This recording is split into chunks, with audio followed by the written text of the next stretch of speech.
We hear it over and over again from MTA customers. If there's a problem with a service, just let us know. Communicate with us. Well, we heard you loud and clear. The MTA has just completed major upgrades to our communication capabilities at MARC Train, Light Rail, and Metro Subway. You may have noticed the new LED signs or heard the now clearly audible messages on the new public address system. The investments in the state-of-the-art technology represent a significant step forward for the MTA, and customers are noticing the difference. I can see it here now, and I think it's a lot more clear instead of waiting around wondering which train is which. Oh yes, it is, because once it's able to give one information for you to know when the train you're going to take is coming and when it's going to, at least to know the schedule. I think it's good. Yeah, it's progress. And here to bring us up to date on the new PA LED system is Tammy Bolden, Manager of Systems and Equipment Engineering. Tammy, MTA is such a huge organization, and there are all kinds of things going on that people don't necessarily see. But when you look at projects like this one, talk about why this was so significant. Well, this one was really significant because the MTA was behind the times.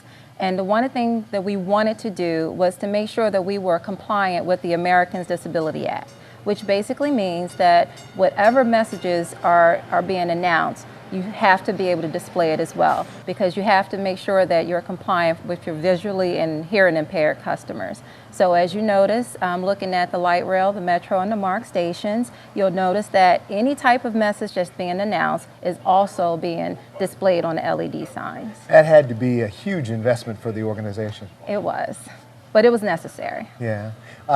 We just heard from a couple of people who've seen the signs. They say it's making a difference for them. Talk about how long it's taken you to bring all of this online. We've been working on this project probably for the last 6 years now.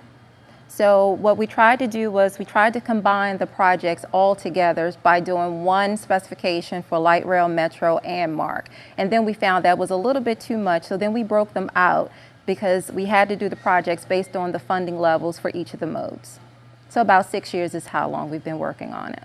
Were you able to implement the new system all at once, or did you have to do one mode at a time? We did one mode at a time. Really? Yeah, because you get things quick, you get things done a lot quicker that way. So we started off with the MARC, and then we came online with Metro. Actually, Metro is complete now, and now we're still working on light rail. Okay, where was the biggest challenge?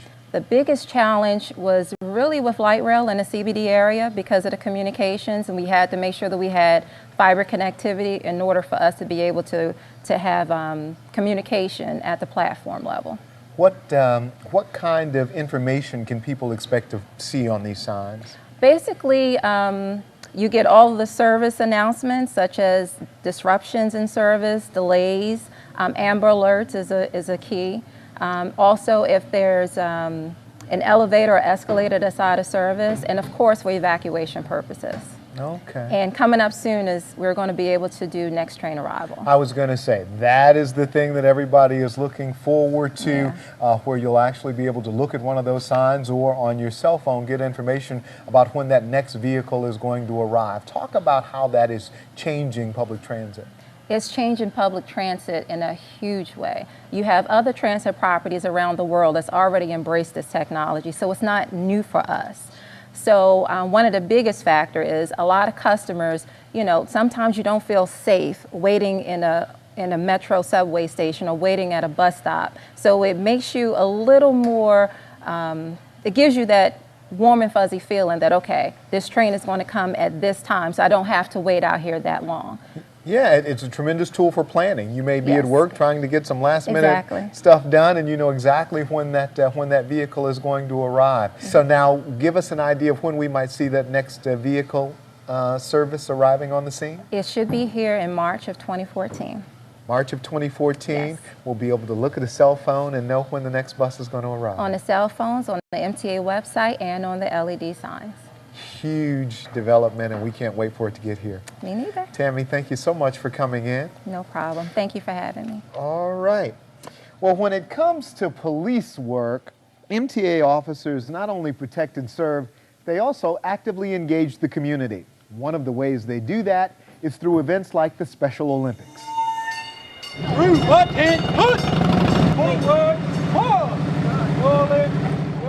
It's not the kind of uniform you're accustomed to seeing MTA police officers wear. All together, exercise. But for the Special Olympics torch run, t-shirts and shorts make for the perfect outfit.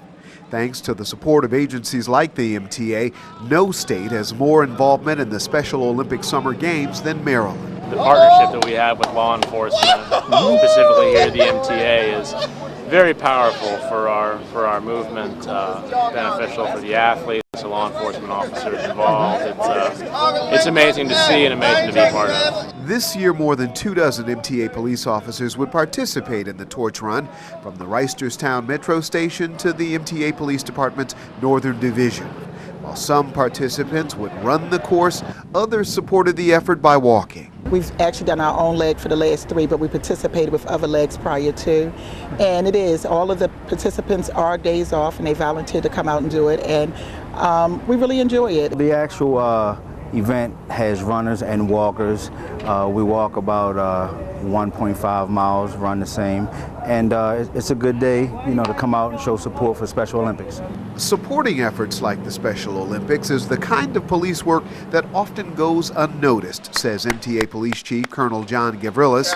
Nothing makes him more proud of his officers. It does show that the officers do care and there's more to police work than just policing and arresting individuals.